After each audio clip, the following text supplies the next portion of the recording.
Welcome to my channel, The Veggie Patch Novice. This should hopefully be a quick video on my experience of growing sweet corn in the UK. Fingers crossed this might be helpful to at least one or two people. In this video I'll be talking about what I've tried and what I've found works effectively and what doesn't, or at least for me. Let's get into it. Germination in takeaway boxes is a great and fast way to make your corn kernel sprout. The pictures in the video show sprouting which took place in as little time as 3 to 4 days. I personally found they didn't equal strong and healthy plants. Once transplanted in the compost, they became limp and died quite quickly. My preferred method to date is to start my seedlings off in my unheated potting shed. Growing directly into the soil can be difficult with pests such as mice and rats, as well as young plants being susceptible to late cold snaps. I have found the best way to start your sweet corn for an early harvest is to grow in compostable pots, which I'll then pot up if needed, or plant directly once I'm certain levels of frost are as close to zero as possible. The ideal height for plants before planting them out is around 150mm or 6 inches. I've also found it's not necessary to harden off the plants when grown in my potting shed, as the temperatures are cooler at night inside anyway.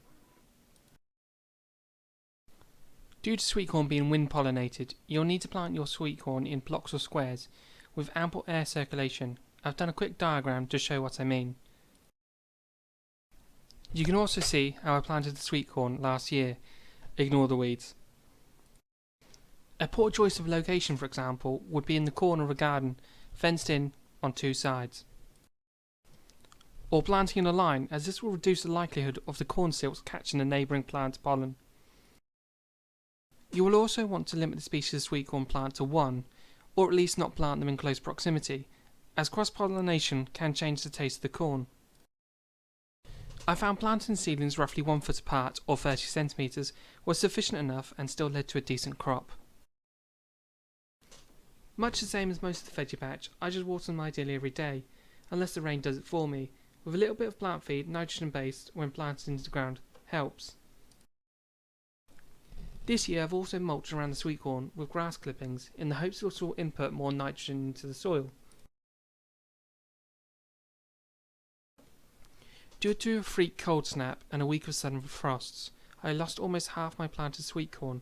Without a backup, I had to start the seedlings from scratch.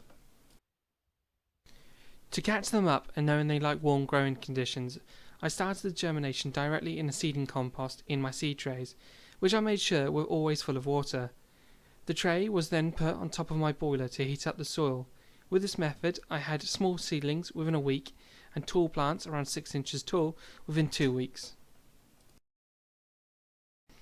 I am sure this could be replicated by putting in an airing cupboard until the tops of the plants appear, at which point I would then place the seed tray above a radiator, alternatively use a heated growing mat. I have now had them in my potting shed for the last week to harden them off, which has slowed down the growth but has meant the stems have started to thicken.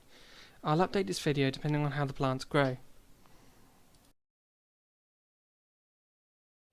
Hopefully this short video has been helpful in some way.